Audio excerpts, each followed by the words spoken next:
This is the Horse Radio Network.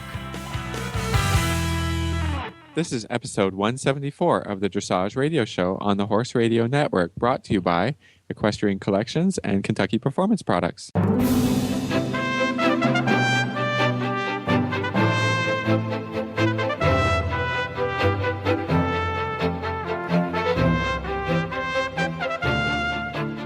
This is Reese Koffler-Stanfield from Georgetown, Kentucky. And this is Philip Parks from Fergus, Ontario. And you're listening to the Dressage Radio Show. Also, we have our producer, Glenn, on the show today. Hey, guys. I have to tell everybody something exciting. Yes. Okay. My mare got the best 4-time changes this week.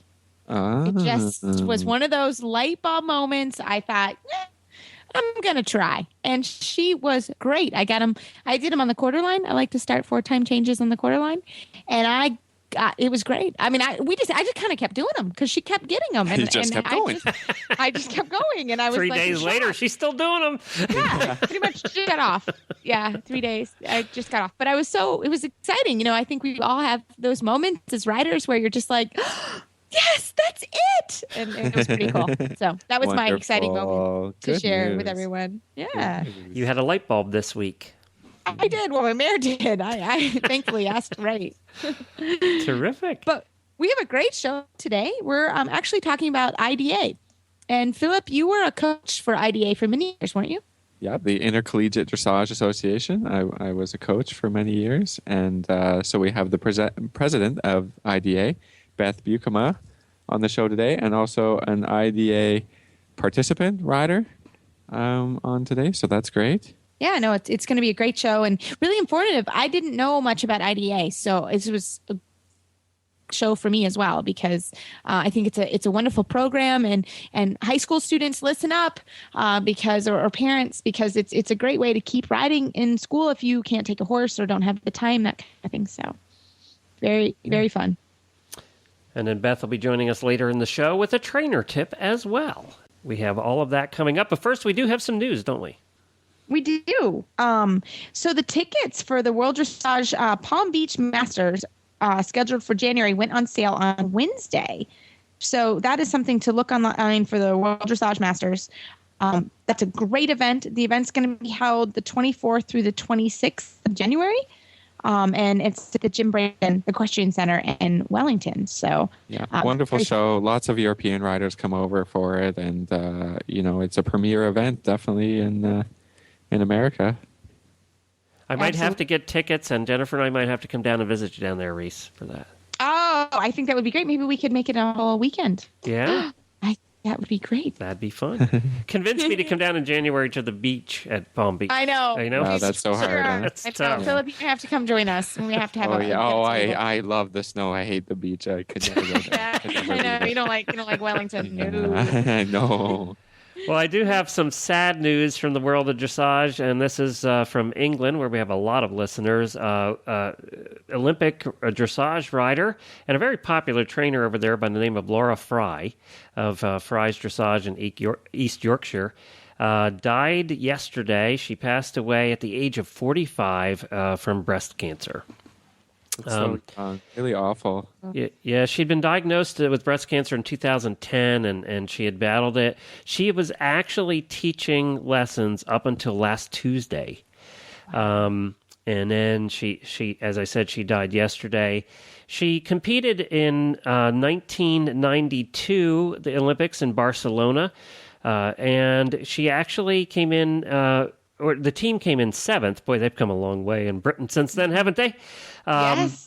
And the pair was part of the silver medal winning team in 1993 at the European Dressage Championships. She rode a horse by the name of Quarryman, and he retired in 1996, and she continued to ride and train since then. She leaves her husband Simon and daughter Charlotte. And, our condolences to the family and to the whole dressage community over in Britain. That's a loss for all of them. Well, on a little more better note, Catherine Chamberlain, who we had on the show last week, was named the USDF Youth Volunteer of the Year. So congratulations to Catherine. Congratulations. Great. Yeah. She went on the Dressage Foundation's trip, and she great last week. So congratulations to her. Yeah, she was a great guest. We got to get her back. Yeah. She was fun. Yeah, Yeah. maybe Yeah. she can tell us how she did that, how to volunteer and get involved, right? I think that's something everybody should do. Right after this commercial from Equestrian Collections, we have Beth Buchema, IDA president, going to talk to us about the Intercollegiate Dressage Association.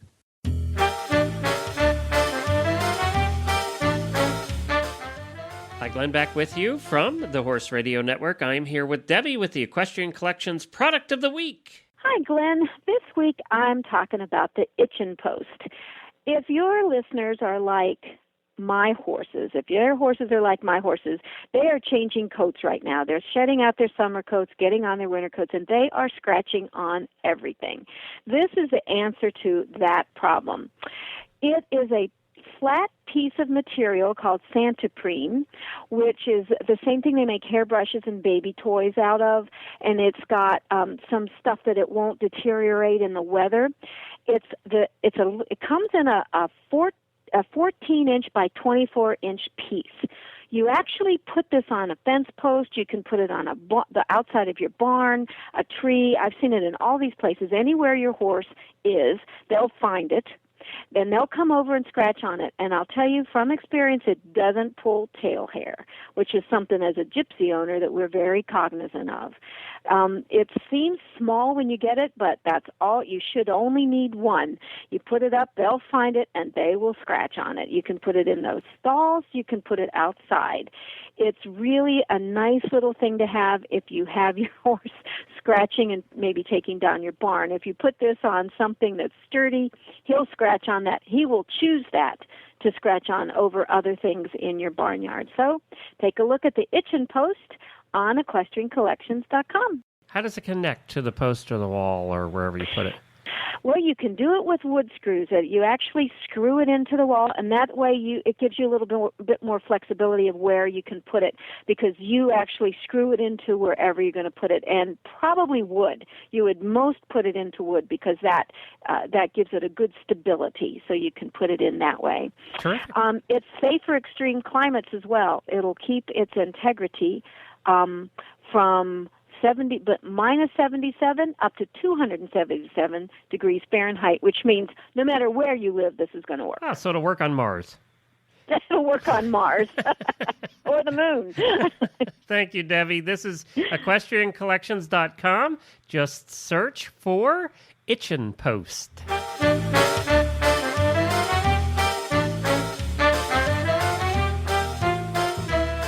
Beth, thank you so much for coming on the show today.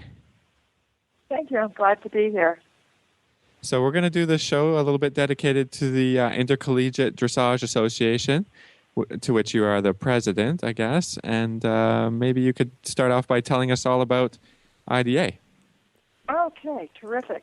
Well, IDA was first started with a group of New England, basically colleges and secondary schools in 1995. Just a small handful of schools: Johnson Wales University, Mount Holyoke College, Ethel Walker School, Williston Academy, Stoneleigh Burnham School, got together and started to do competitions in dressage where they didn't have to transport horses, that they rode the whole school horses.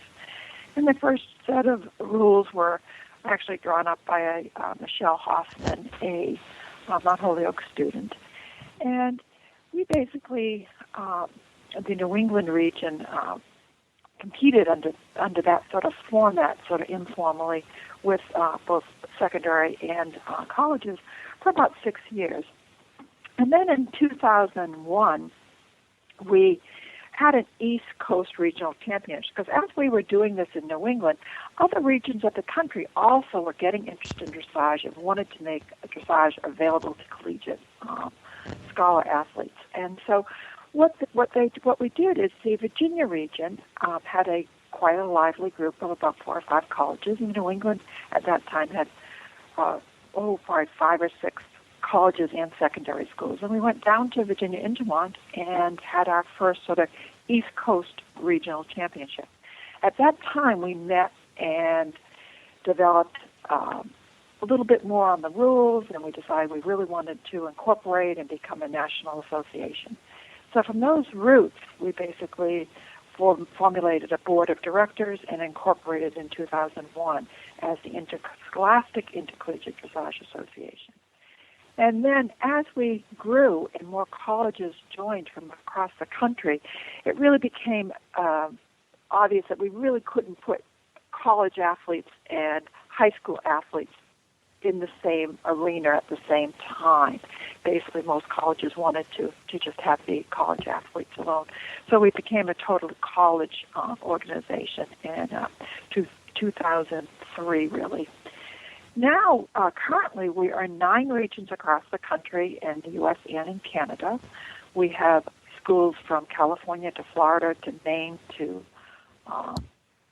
Vancouver, British Columbia. And there's about 60 colleges involved and about 700 to 750 riders. The tally is just being counted for this year's membership. And we're we're growing. We're growing probably a little bit slower than, say, IHSA because it's harder to find schools that have access to dressage horses. But I think as it grows, the dressage clubs throughout the country with USDF are more aware of us and more willing to lend horses to some of the college teams for use. And so let me tell you a little bit about the format of the competition. It's really unique and quite different, and our judges are always totally amazed at the quality of riding with the type of format that we do. We have 4 different divisions, and so each team brings 4 riders at 4 different levels or 4 different divisions. There's a walk trot, a lower training, an upper training, and a first level. And within those levels, we take the tests, both the USDF and the USDF tests, and ride those tests. Each team that rides, they basically draw from a pool of horses 4 horses. So instead of drawing individual horses, they're actually drawing 4 horses, and that becomes their group of horses that all their 4 riders are going to ride. Generally, 2 other teams will also ride that same group of 4 horses, so each horse will do 3 tests. And it's very fascinating for the judges to see the same horse go under 3 riders, and you can get quite different rides under 3 different riders. Now, the other really different part of this is the regular dressage competition. Mostly in regular dressage competition, you spend hours, weeks, months, years developing a bond with your horse before you go in front of the judge and compete. In this type of competition, the horses are warmed up by the host school. You arrived at the host school. You basically watch these horses in a warm-up in what we call parade of horses, and you watch them go, and the judges and the students have to ascertain a little bit of the quirks of the horse and how this horse looks like it needs to be ridden.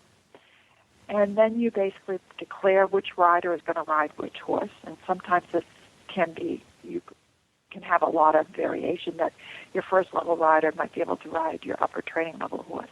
Your walk trot rider might be able to ride your lower training horse. So a coach can decide, okay, this is a smaller horse and I have a smaller rider, and I'll put this one rider on this horse and this rider on the other horse. And then after all the horses and riders are declared on where they're riding, you get an order of go, and then you're given a 10-minute warm-up, and that's all you're given. Basically, you adjust your stirrups from the ground, you get on, you have exactly 10 minutes to warm up, and then have to be on a loose rein, walk out to the competition arena, and wait for your bell or whistle, and go up the center line on a horse that you've only ridden probably 10 minutes. And it's fascinating to see the performances that the college students produce after just 10 minutes. We routinely get comments from judges that, especially, say, at the walk-trot level at nationals, going, I don't think I've ever seen walk-trot horses on the bit like this, And we have, it's really it really shows the talent of the riders to be able to get on a horse and really produce a performance in 10 minutes. It's really fun for the riders. They really enjoy it because not only has the camaraderie of the team, you get to travel to different host schools, get to ride different horses, you get to develop your catch riding skills, which a lot of dressage riders don't get to do. They generally are paired with one horse and don't get to ride a lot of different horses. So it's really quite a fun, fascinating competition, and I think it really is beneficial to the colleges and the riders. And Beth, so if I had rundown. That's incredible. 10 minutes. I'm impressed with all those riders. That's a great skill to develop. So Beth, if I had a young person that was interested in IDA, how would I go about finding some schools that are part of the kind of the group? Great question.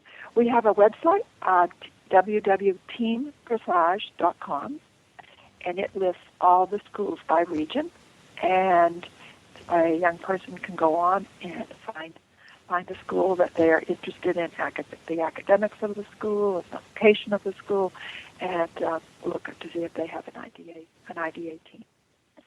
They're also on that website is listed the coaches, and I really highly recommend if someone's interested in a particular college or program that they email the coach and really find out the specifics of that particular team. The teams vary in their structure quite a bit. They go from programs with majors in equestrian studies and equine studies to very small club teams that might just have 4 kids on them. Some of the teams have 20, 30 students on them. Some of them just have the minimum 4 students on them. And so you can find out more on the website. That's great. And Beth, how much experience do you need to have to be part of IDA? You basically should have, the walk-trot riders aren't what you typically think of as walk-trot riders. They generally have ridden, at least 2 or 3 years. They're beginner riders who can just, barely pick up a posting trot because they have to ride a dressage test on a strange horse. And so our requirements are that they really have the basic competence to do that, to be able to navigate a strange horse around a dressage test. So they should have probably 2 or 3 years riding experience. Many of the college programs, they can get that riding experience at the college. We've had some students that have had very minimal experience and have ridden for a few years with their college and then been able to join the team. Now, Beth, what about a rider that is maybe attending a college that currently doesn't have a team, but they may want to try and start one? What would be that process? Great. We really encourage new teams, and the thing that you really need to do is to find. Hopefully, you're at a college that has an active region. And if you're in an area like New England or the South Midwest, Ohio has Michigan, they all have many teams, or California, you can find, you're in an active region. And so basically you can find your regional rep and email your regional rep and just say that you'd like to become a active team. The dues are only $200 for the team. The team needs to have a official representative of the college approve that they can be a team. It can be a club sport or whatever for the college. We do have to have official notification that you can represent that college as a team, and then you can basically start a team. We give assistance grants for new teams frequently, so that if a new team wants to start up, needs to have a little bit of funding to start up. Once they've joined, they can apply for an assistance grant. And now, my experience is that the students must be in full-time in college. I mean, what are the requirements that way? Yes, full-time college student, so whatever is full-time for their particular college, and it has to be verified by their registrar. And they have 4 years of eligibility. So they can even be a graduate student if they haven't used up their 4 years of eligibility.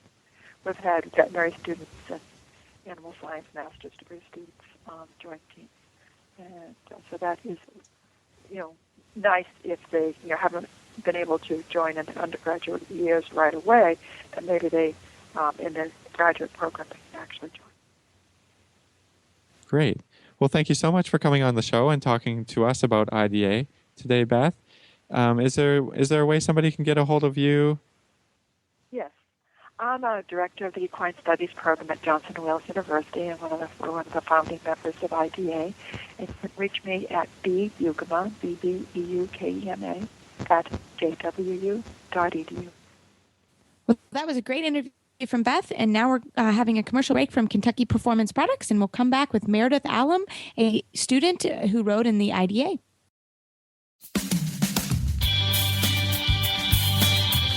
Well, if you're a regular listener to the show, you know we talk a lot about Kentucky Performance Products, and that's because they are a name you can trust to give you the most value for your supplement money. Kentucky Performance Products offers supplements designed to target specific problems and are made with high-quality ingredients included at effective levels. The company's supplements are intended to complement, not compete, with your dressage horse's current feeding program, guarding against over-supplementation, and each product is backed by sound research and a money-back satisfaction guarantee. And today we'd like to talk to you about Nalox, the original equine antacid. It's recommended by veterinarians and leading horsemen as a way of maintaining a healthy stomach, which reduces the risk of ulcers. Nalox can be given daily to horses exposed to stressful conditions or as needed when shipping, competing, or during stall confinement. You know, you can learn about Nalox and all the products at Kentucky Performance Products at kppusa.com.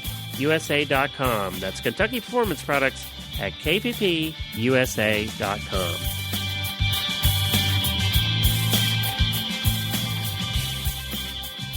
We'd like to welcome Dr. Meredith Allam to the show. She's now a practicing veterinarian in Canada. She was a student and a rider for IDA for many years. Meredith, welcome to the show. Oh, thanks very much. I'm happy to be on. Yeah, thanks. So tell us about IDA. When did you start and what was it like? I started in my very first year of university, and I had an awesome time. It was a lot of fun. It was nice to have some events to go to on the weekend. There was some good bonding with the teammates, and overall it was a really positive experience. So Meredith, tell us about your IDA experience and what level you rode at and the whole show day, how it works. Well, based on my previous show experience, I qualified to ride at first level. It's a really neat kind of setup for the show.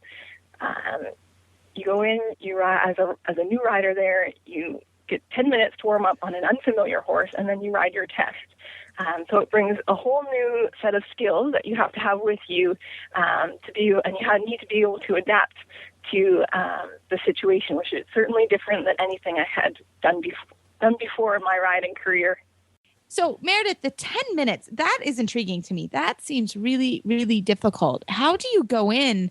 You know, what Beth was saying is that you see the horse warm up and you see a ride it, but how do you prepare for that? Because that's not a normal dressage. You know, it's not normal.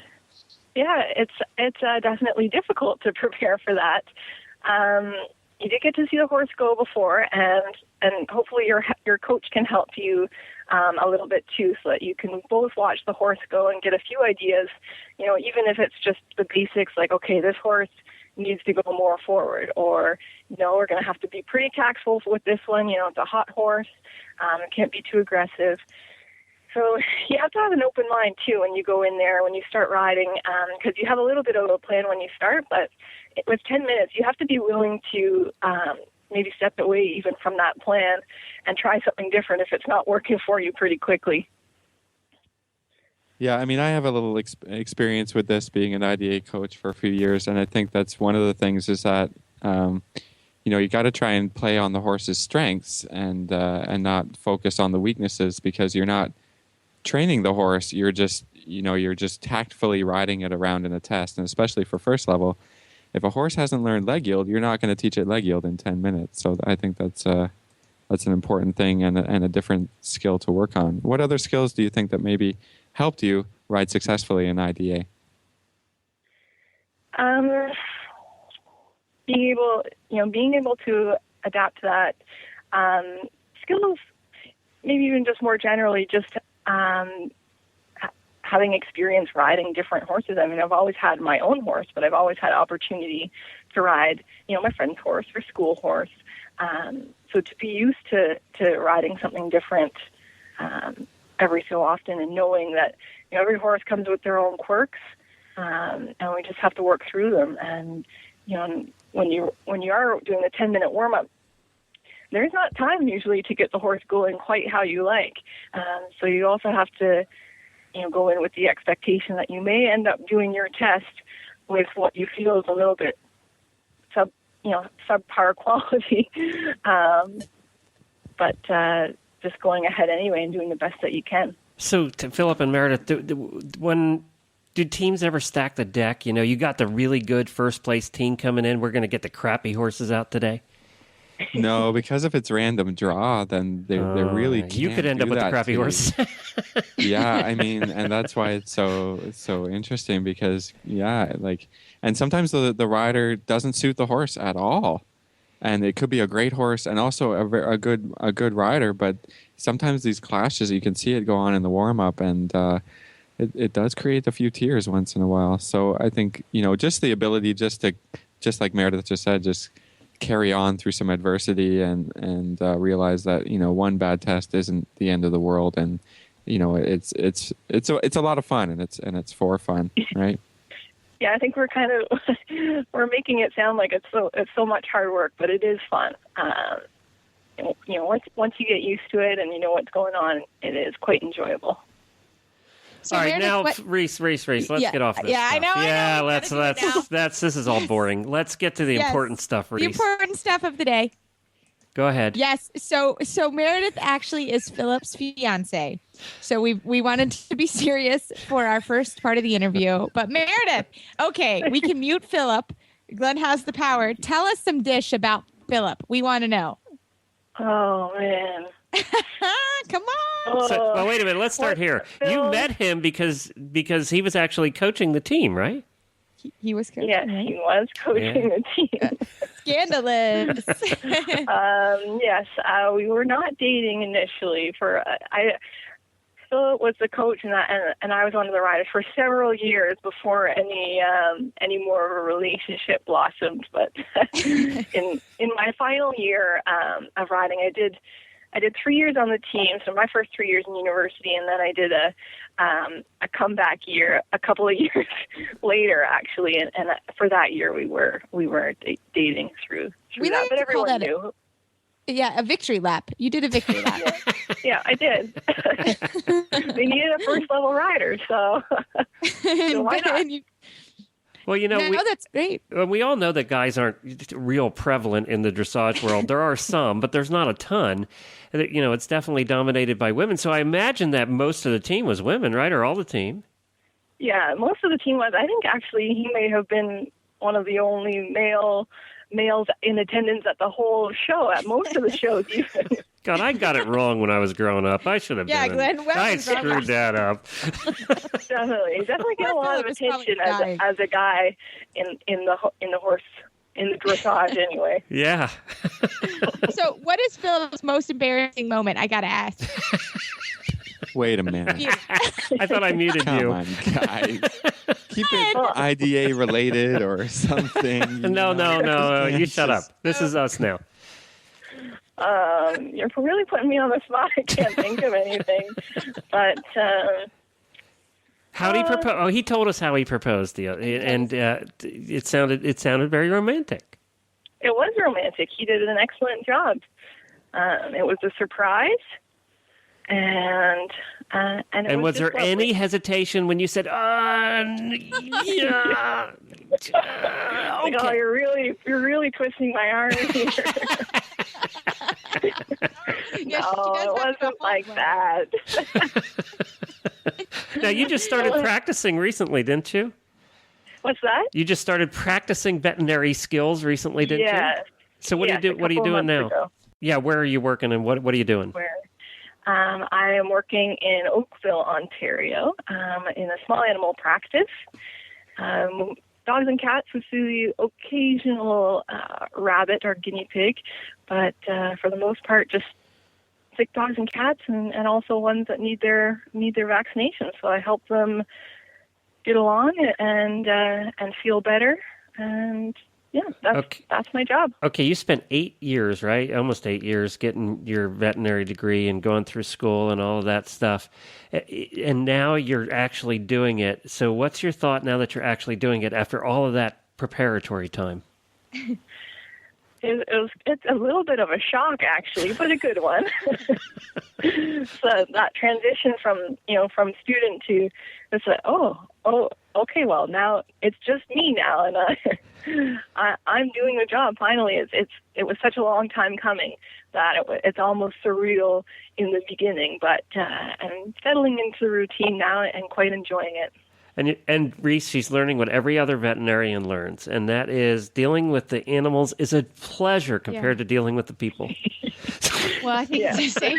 I think it's the same in many jobs. I'm not going to say horse training. No, I'm not going to say that at all. So, Meredith, you get to.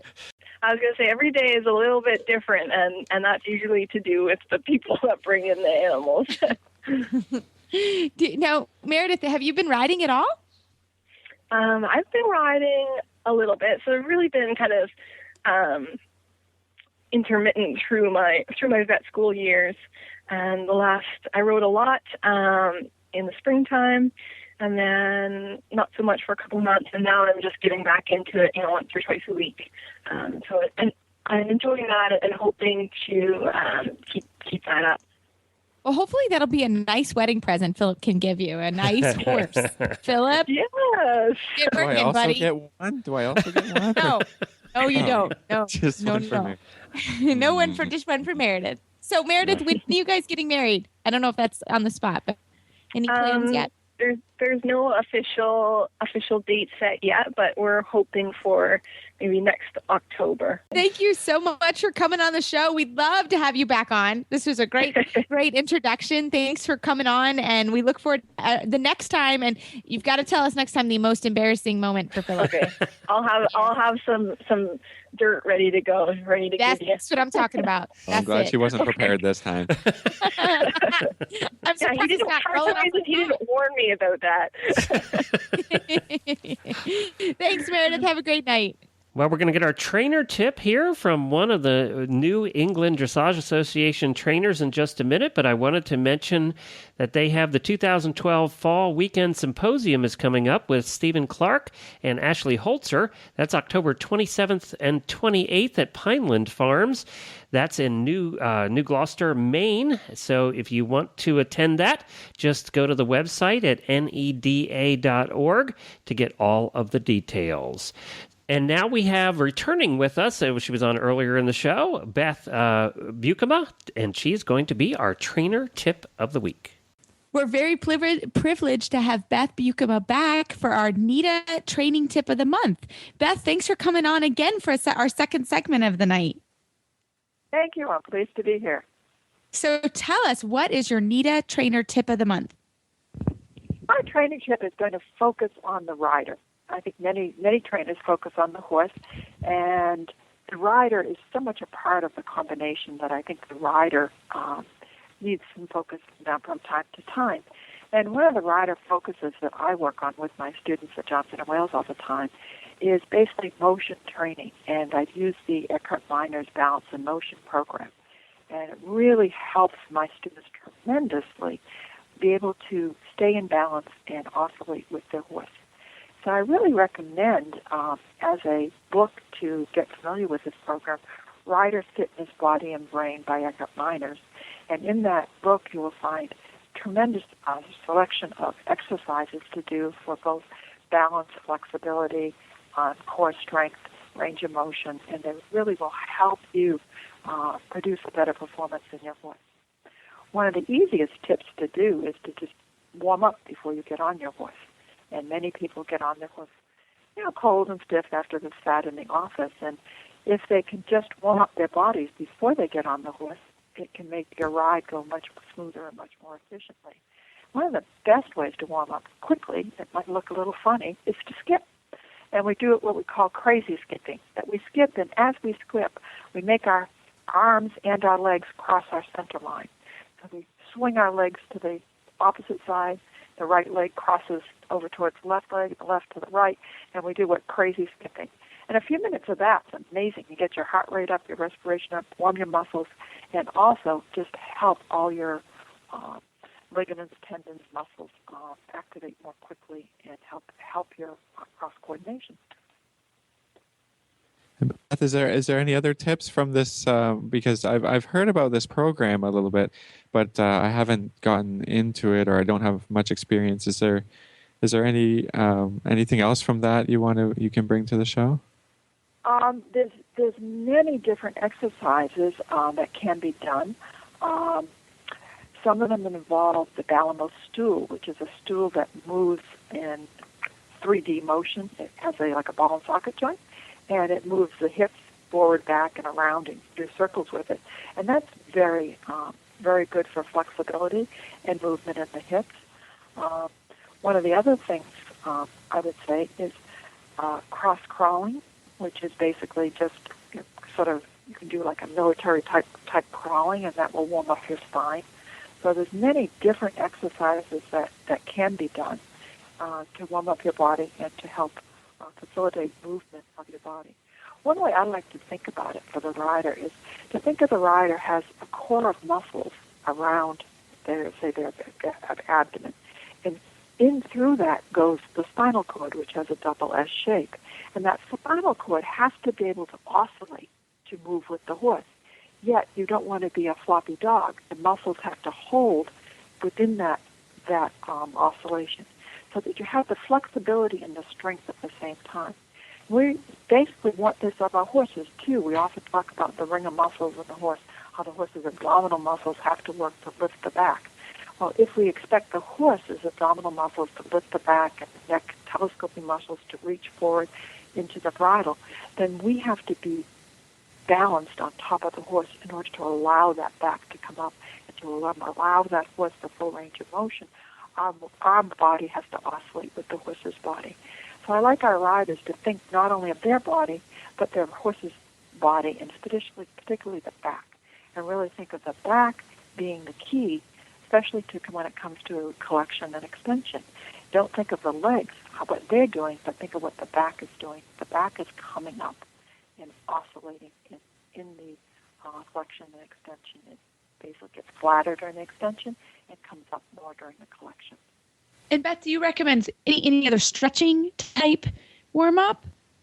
Many of the stretching exercises. You can do all the different shoulder stretching exercises. You can do hamstring stretches. Very, very many people are very, very tight in their hamstrings.